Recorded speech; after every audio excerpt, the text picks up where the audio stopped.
आचार्य द्रोण का वध करना सरल नहीं। परशुराम के दिए गए उनके पास ऐसे कई अस्त्र हैं जिनका हमें अनुमान तक भी नहीं। मेरे पुत्र का जन्म केवल द्रोण के वध के लिए हुआ है। मुझे पूर्ण विश्वास है कि मेरा पुत्र अपने जीवन के इस उद्देश्य में अवश्य सफल होगा।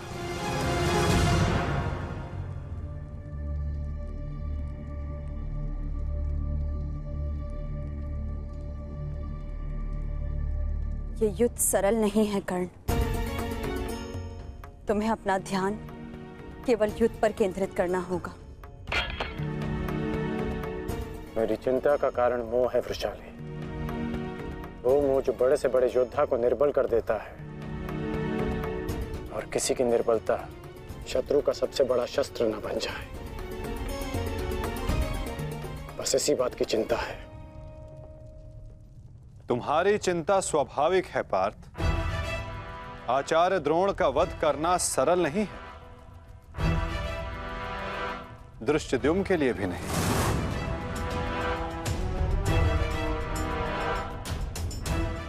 तो क्या कोई व्यू नहीं?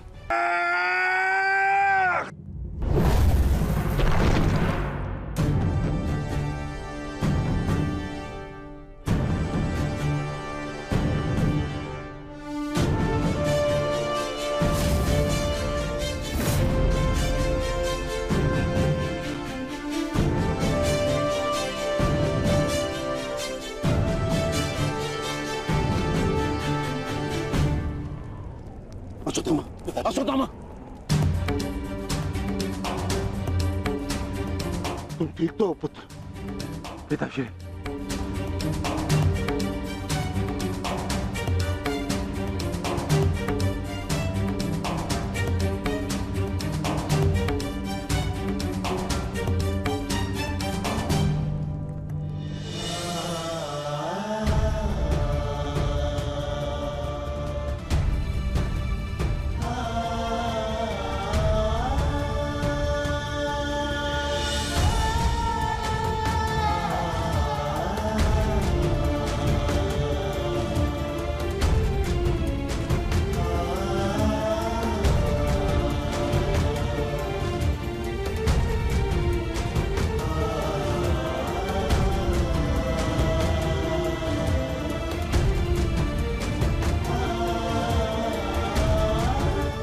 सबका जन्म किसी उद्देश्य के लिए होता है। हम अपने जीवन का मंतव्य पूर्ण करके अपने गंतव्य पर चले जाते हैं। और यदि एक वीर अपने जीवन का उद्देश्य पूर्ण करते समय वीर गति को प्राप्त हो जाए तो उसे मोक्ष की प्राप्ति होती है। तुमने सबके लिए जो कुछ भी किया उसके लिए सभी तुम्हारे ऋणी रहेंगे पुत्र। तुम्हारा ये बलिदान व्यर्थ नहीं जाएगा घटोत्कच। और इन्हीं बलिदानों से हम इस युद्ध में विजय पा सकेंगे। जिस भविष्य के लिए हम ये विजय चाहते हैं माधव, क्या उसके लिए वर्तमान का बलिदान करना उचित है? पुत्र की हत्या हो जाए और पिता जीवित रहे, ये कैसा न्याय है माधव? ये न्याय नहीं पार्थ, यही नियति है। धर्म स्थापना के लिए जिनका बलिदान आवश्यक है उन्हें अपना बलिदान देना होगा पार्थ। और जिनका जीवन आवश्यक है उन्हें संघर्षों का और दुखों का भार उठाकर अपना जीवन जीना होगा। और इस युद्ध के लिए, इस धर्म स्थापना के लिए तुम्हारा जीवन आवश्यक था। और घटोत्कच का बलिदान।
बहुत हो गया प्रतिक्रमण, अब प्रतिकार होगा। प्रतिकार होगा विकोदर, और वो भी उचित स्थान पर। और अब हमारा लक्ष्य होगा कौरव सेनापति द्रोण।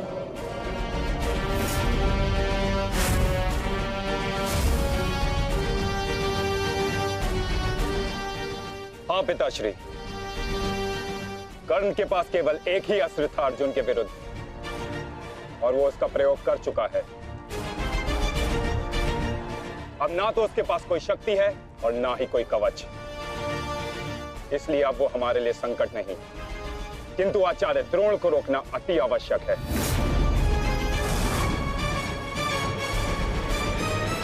उन्होंने आज भी हमारी सेना को बहुत भारी क्षति पहुंचाई है। अब द्रोण का वध आवश्यक है।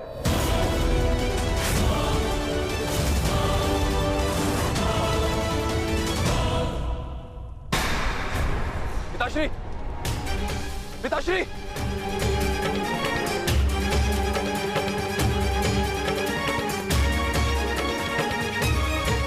मैं कायरों की भांति युद्ध भूमि छोड़कर नहीं जाऊंगा। मैंने मित्र दुर्योधन को वचन दिया और मैं अपना वचन नहीं तोड़ सकता। एक बात का स्मरण रहे अश्वत्थामा, कि धर्म और धर्म की बात करना हमें शोभा नहीं देता।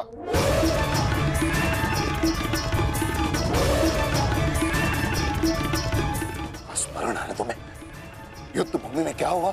भीम तुम्हारा वध करने वाला था पुत्र, उसने यदि आज नहीं किया तो कल अवश्य कर देगा। मेरे पास तुम्हारे मृत्यु देखने का साहस नहीं है, उतनी शक्ति नहीं है मेरे पास, उतनी शक्ति नहीं है मेरे पास पुत्र। यदि तुम चाहते हो कि मैं यह युद्ध लड़ूं, तो तुम्हें युद्ध भूमि का त्याग देना होगा।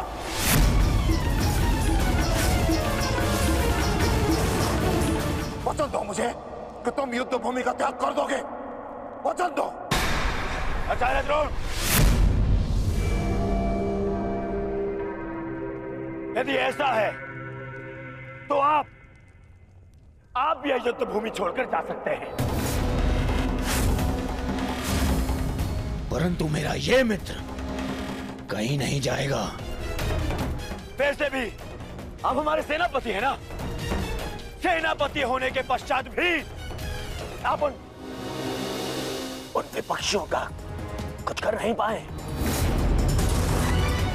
क्योंकि वो विपक्षी आपके प्रिय शिष्य हैं, इसलिए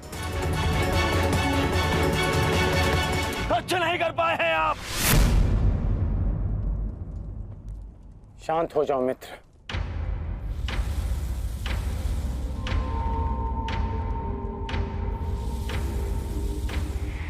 मित्र दुर्योधन सत्य कह रहे हैं। मेरे पिता ने पक्षपात किया है। उन्होंने अपने दिए वचन को पूर्ण नहीं किया, और इसी कारण आज हमारे परिवार पर प्रश्न उठना आवश्यक है।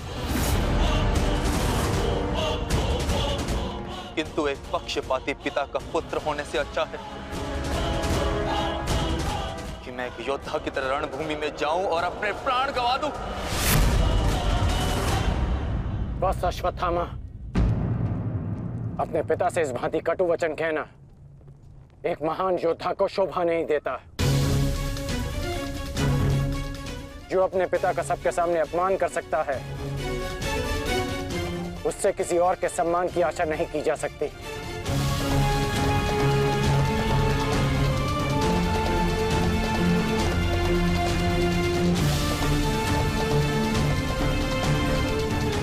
क्षमा कर दीजिए पिताश्री, परंतु मैं इस युद्ध भूमि को छोड़कर कहीं नहीं जाऊंगा।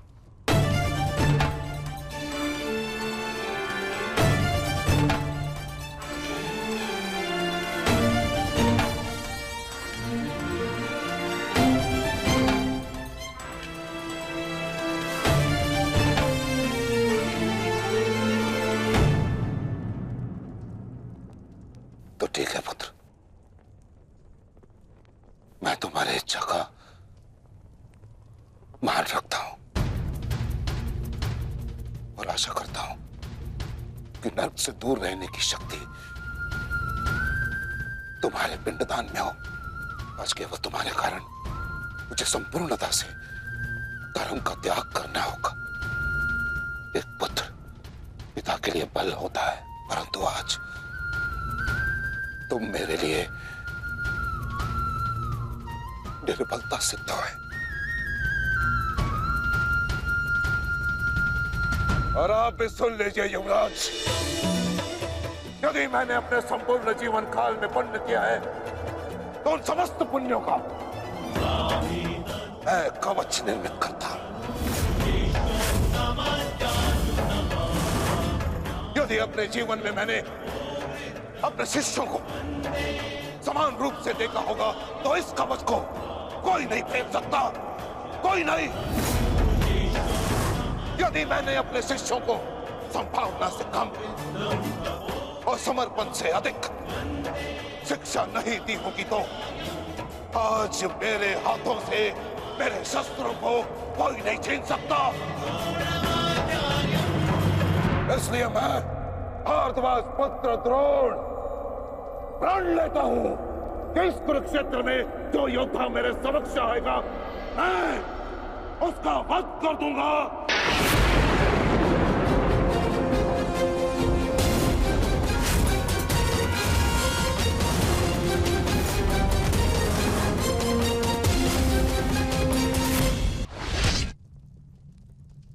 आचार्य द्रोण का वध करना सरल नहीं। परशुराम के दिए गए उनके पास ऐसे कई अस्त्र हैं जिनका हमें अनुमान तक भी नहीं। मेरे पुत्र का जन्म केवल द्रोण के वध के लिए हुआ है। मुझे पूर्ण विश्वास है कि मेरा पुत्र अपने जीवन के इस उद्देश्य में अवश्य सफल होगा।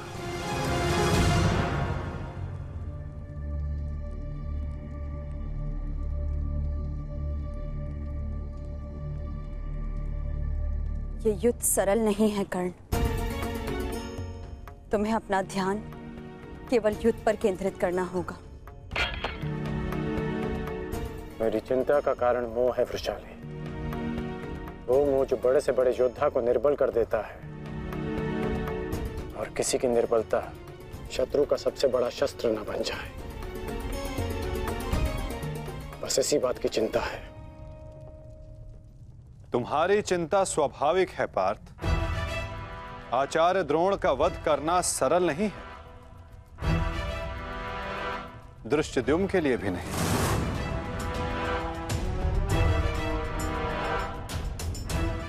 तो क्या कोई व्यू नहीं जो हम आचार्य द्रोण के विरुद्ध उपयोग कर सके? मैंने कहा कि आचार्य द्रोण का वध करना सरल नहीं। मैंने ये नहीं कहा कि ऐसा करना असंभव है।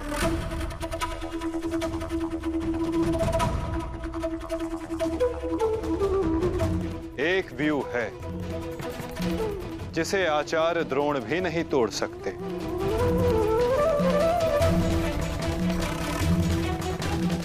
पुत्र मोह व्यू। आचार्य द्रोण को परास्त करने का केवल एक ही अस्त्र है,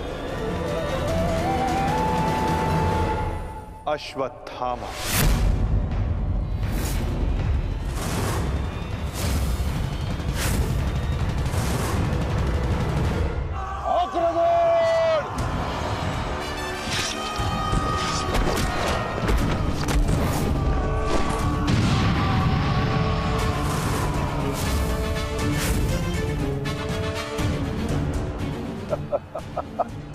अच्छा है, तीसों भाई एक साथ मेरे समक्ष आ गए। अब नर्क तक की यात्रा के मार्ग में एकाकी अनुभव नहीं करोगे। सावधान भीम।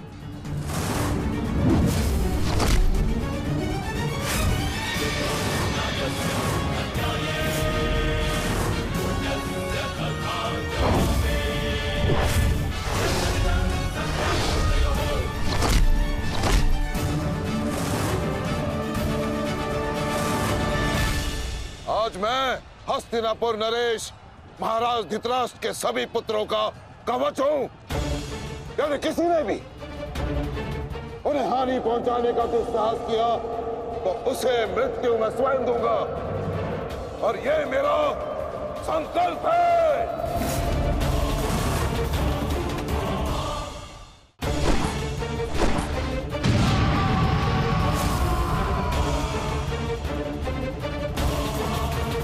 माधव, अश्वत्थामा को घेरने की योजना क्या है? हमारी योजना तो कब की प्रारंभ हो चुकी है पार्थ। क्या हुआ अश्वत्थामा? तुम्हारे पिताश्री कहाँ हैं? कहीं अपने काल को आता देख, कहीं छिप तो नहीं गए? धृष्टद्युम्न, ना आचार्य द्रोण किसी से भयभीत है और ना ही उनका पुत्र। आज अपने पिता के काल का काल मैं स्वयं बनूंगा।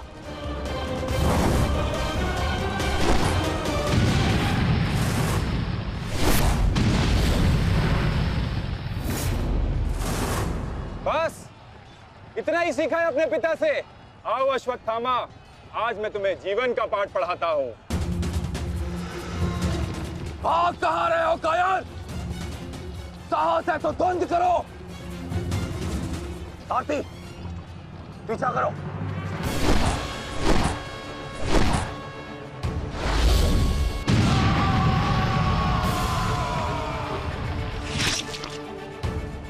मित्र, अश्वत्थामा कहीं दिख नहीं रहा।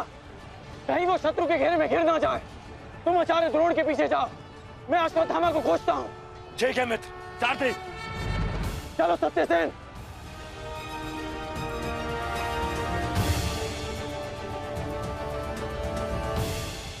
तुम मेरे पिताश्री के काल हो, मेरे नहीं। परंतु आज मैं तुम्हारा काल बनकर आया हूं। सावधान।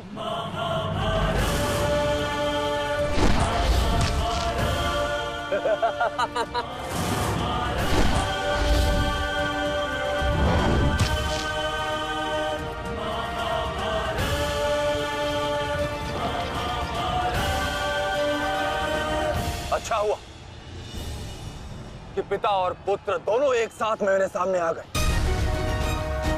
आज तुम दोनों मेरे हाथों वीर गति को प्राप्त होगे।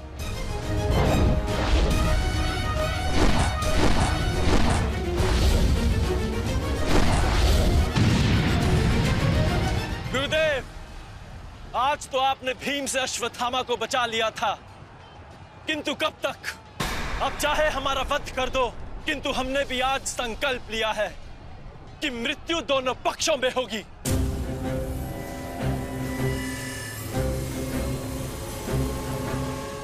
चलो सारथी, हमें वापस जाना है। जिक्र करो। अश्वत्थामा का अश्वत्थामा कहीं दिखाई नहीं दे रहा आचार्य, परंतु कर्ण उसी की खोज में गया है। चलो सारथी।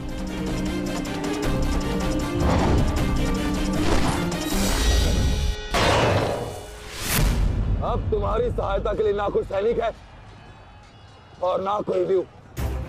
अब तुम दोनों को मेरे हाथ से कौन बचाएगा? सावधान। अश्वत्थामा, तुम स्वयं व्यू में खड़े हो। इस व्यू को शमशान व्यू कहते हैं। कदाचित तुम्हारे पिता ने तुम्हें इस व्यू के विषय में बताया ही नहीं होगा। अपने चारों ओर देखो।